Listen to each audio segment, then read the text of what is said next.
Hello students, a very good morning to one and all.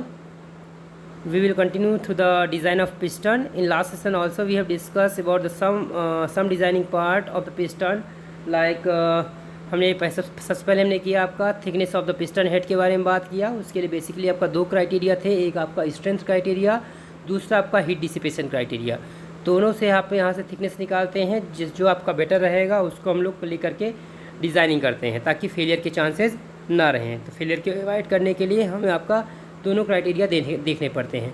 उसके बाद हमने देखा था आपका पिस्टन बैरल के बारे में, पिस्टन स्कर्ट के बारे में आज हम लोग डिस्कस करेंगे इन टुडे सेशन। ओके, और जो भी आपका रिमेनिंग पार्ट रहेगा डिज़ाइनिंग का पिस्टन का वो भी हम यहाँ पे कंप्लीट करेंगे। So first of all piston skirt देखें यहाँ पे as on in figure of piston the cylindrical portion of the piston between the last scraper ring and the open end is called the piston skirt. यानी कि जो आपका किसके बीच का last scraper ring से लेकर के नीचे जाएंगे डाउनवर्ड डायरेक्शन में, जहाँ पे आपका ओपन स्पेस आ जाता है वो क्या होता है आपका, वो पूरा का पूरा ये जो स्पेस है ये किसका होता है, पिस्टन स्कर्ट का। The piston skirt act as a bearing surface for the side thrust. मैंने पहले ही बताया था कि जो आपका यहाँ पे जो पिस्टन स्कर्ट है वो आपका एज अ बियरिंग सरफेस के रूप में आपका यानी कि साइड थ्रस्ट को बियर करने के लिए जो आपको सरफेस चाहिए होता है, सरफेस रिक्वायर्ड होता है, वो आपका पिस्टन स्कर्ट काम करता है। The length of the skirt should be such that the bearing pressure due to side thrust is restricted to 0.25 megapascal on the projected area. Okay, in high speed engines the bearing pressure up to 0.5 megapascal is allowed to reduce the weight of the reciprocating piston। Clear है। Next देखें the maximum side thrust will occur during expansion stroke. सबसे ज़्यादा किसमें आपका जब expansion stroke होता है, यानी कि आफ्टर जब पावर आपका जनरेट होती है, इस पावर को जब हम ट्रांसमिट करते हैं कहाँ से आपका दैट मीन्स कहाँ से पिस्टन से आपको ये कनेक्टिंग रॉड से होते हुए जब हम क्रैंक शाफ्ट में भेजते हैं तो वहाँ से आपका सबसे ज़्यादा यानी कि एक्सपेंशन स्ट्रोक में सबसे ज़्यादा साइड थ्रस्ट आपका लगता है। Okay, maximum gas force on the piston head कितना होगा, maximum force is equal to pressure into area. तो पी मैक्स इनटू एरिया क्या हो जाएगा आपका, cross sectional area, that is nothing but the pi by 4 of D square. Okay, जब आपको यहाँ पे मैक्सिमम फोर्स निकल जाएगा तो यहाँ से साइड थ्रस्ट निकालेंगे तो साइड थ्रस्ट क्या हो जाएगा, कोफिशिएंट ऑफ एफ बराबर म्यू आर।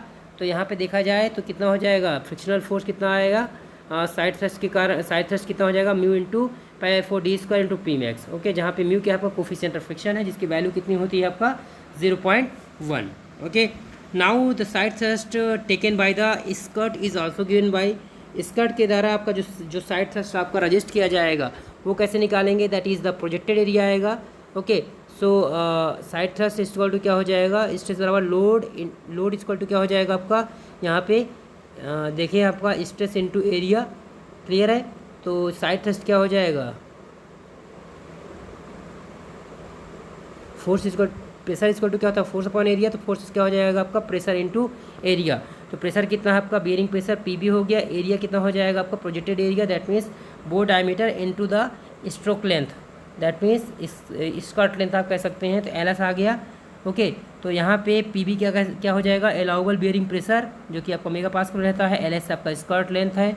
ओके, क्लियर है। नाउ दोनों इक्वेशन को आपको इक्वेट कर देंगे कि दो साइड थ्रस्ट आप निकालें, एक इक्वेशन बी से एक आपका इक्वेशन ए से। ओके, दोनों के यहाँ पे इक्वेट करेंगे तो जो भी आपका अननोन पैरामीटर है वो यहाँ से फाइंड आउट कर लेंगे। So the length of the skirt is calculated by the above relationship. The empirical relationship for the length of skirt is as follows. यहाँ से आप लेंथ निकाल लेंगे, आपके पास उसके अलावा एम्पिरिकल रिलेशन भी है जिसकी वैल्यू रहती है आपका 0.65 डी टू 0.8 डी। यहाँ से आप डायरेक्टली भी फाइंड आउट कर सकते हैं length of the skirt. Okay, so now the total length of the piston is given by L equal to top line जो सबसे टॉप पोर्शन होता है, प्लस आपका length of the ring section यहाँ पर जो दैट मीन जो piston ring है और ऑयल स्क्रैपर रिंग कितना हाइट ये लेता है, प्लस आपका लेंथ ऑफ स्कर्ट। तो इन सबको ऐड कर देंगे तो आपका टोटल लेंथ आपका पिस्टन की निकल जाएगी। Okay, now the empirical relation for the length of the piston is as follows L equal to D to 1.5 D. आपने देखा था आप पे स्टार्ट में एल इक्वल टू क्या होता है 1.5 डी, तो डी से लेकर के 1.5 डी आपका रहता है। ये आप यहाँ से चेक भी कर सकते हैं, ठीक है, क्रॉस चेक कर सकते हैं आप। तो ये था आपका यहाँ पे पिस्टन स्कर्ट के बारे में। अब हम बात करें पिस्टन पिन। ओके, तो पिस्टन पिन का फंक्शन तो आपको पता ही है पहले से ही। पिस्टन पिन आपका जिसे हम लोग गजन पिन या रिस्ट पिन भी बोलते हैं। The function of the piston pin is to connect the piston to the connecting rod. Piston को कनेक्टिंग रॉड से कनेक्ट करने के लिए हम जो पिन यूज़ करते हैं that is the piston pin. इसे it is also called the gudgeon pin और wrist pin. It is made of hollow circular cross section to reduce its wait. ये आपका hollow circular cross section, that mean circular cross section रहता है और shape क्या रहेगी इसके hollow रहेगा, ताकि यदि सॉलिड यूज़ करेंगे तो ये फालतू का वेट को बढ़ाएगा, वेट यदि बढ़ेगा तो इनर्शिया भी बढ़ेगा, तो वेट को रिड्यूस करने के लिए हम इसको हॉलो कंसीडर करते हैं, हॉलो लेते हैं, ठीक है ना। It is often tapered on the side and smallest diameter is at the centre of the pin, ठीक है। सेंटर में आपका सबसे ज़्यादा आपका स्मॉलर डायमीटर रहता है और हल्का सा टेपर रहता है, ताकि आप इजीली इसको इंसर्ट कर सकें वहाँ पे जब इसको असेंबली करते हैं। Okay, the piston pin passes through the bosses provided on the inner side of the piston skirt और a bearing bush inside the small end of the connecting rod as on in following figure A. Okay, तो ये आप नीचे देख सकते हैं। The end movement of the piston pin is restricted by means of circlip. Circlip के द्वारा आपका जो एंड मूवमेंट है आपका, उसको हम क्या करते हैं, कंट्रोल करते हैं या फिर कंस्ट्रेंट करते हैं, ओके, ताकि ये मूव ना कर सके। ये आपका यहाँ पे देखें, जो ये पूरा आपका पिस्टन पिन है जिसकी लेंथ यहाँ पे दिखाई गई है, ओके। बाकी ये बोर डायमीटर है पूरा, इस पे पिस्टन की जो लेंथ है आपका, ये आपको यहाँ दिखाया गया ना L1, ये आपका, ये है आपका पिन की लेंथ, ओके। पिन और जो आपका हैचिंग लाइन दिख रही है that is the Bush, okay. Piston pin Bush हम लोग यूज़ करते हैं यहाँ पे ये एज आप चाहें तो इसको कैंटिलीवर बीम आप रीड कर सकते हैं, और उसके लिए आपका यहाँ पे जो कि ट्रांसफर लोड लग रहा है आपका, तो बेंडिंग होगी, और बेंडिंग के लिए आप यहाँ पे जो क्राइटेरिया है उनको फुलफिल करना पड़ेगा। The piston pin is made of carbon steel और alloy steel. It is hardened and ground to reduce wear while turning inside the phosphor bronze Bush.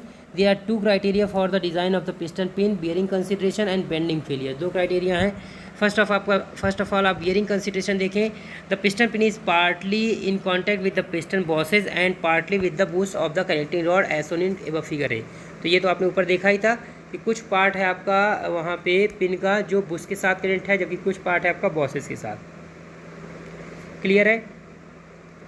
The bearing area of the piston pin is approximately divided between the piston boss and the connecting rod bush.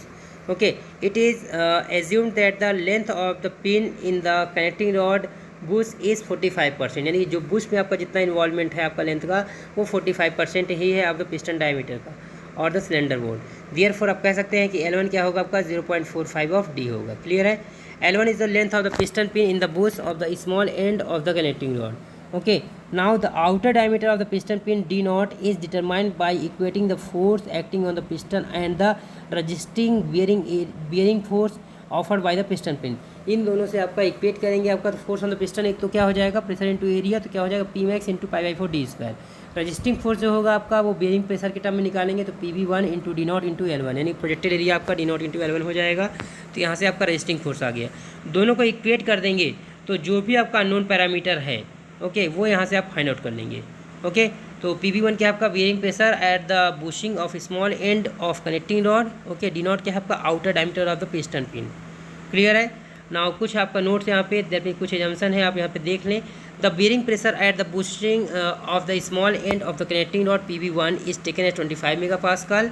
The inner diameter of the piston pin is taken as 0.6 times of the outer diameter. Di is equal to 0.6 of D naught, and the mean diameter of the piston boss is given by mean diameter piston boss is equal to 1.4 D naught, 1.4 times of D naught किसके लिए, grey cast iron के लिए, जबकि aluminium alloy piston के लिए क्या है आपका 1.5 टाइम्स ऑफ D naught होगा। तो मेरे ख्याल से आपका ये बियरिंग कंसिडरेशन था। यदि बेंडिंग कंसिडरेशन की बात करें तो सिंपल सा आपको यहाँ पे बेंडिंग मोमेंट निकालना पड़ेगा, जिसके लिए आपका लोड इंटू परपेंडिकुलर डिस्टेंस करेंगे। ओके, तो सबसे पहले आपका P/2 जो आपका दोनों एंड पे लग रहा है P/2 इंटू L2/2 हो जाएगा, और साथ ही जब आपको यहाँ पे जो बेंडिंग मोमेंट आपका जो UDL लग रहा है, यूनिफॉर्मली डिस्ट्रीब्यूट लग रहा है आपका, तो उसके लिए P into L1 multiplied by L1/2 and जो डिस्टेंस है आपका L1/4, इसको सॉल्व करेंगे और यहाँ से आप हमें पता है चूँकि L2 की वैल्यू क्या होती है आपका D प्लस L1/2 होगा। ये डायग्राम से सिंपल ज्योमेट्री है। ओके, अब क्या करेंगे, B को आपका A में पुट कर देंगे, तो वहाँ से आपका जो MB आएगा, बेंडिंग मोमेंट आएगा, उसको और जब सॉल्व कर लेंगे तो उसकी जो वैल्यू आएगी that is equal to PD/8 आएगी।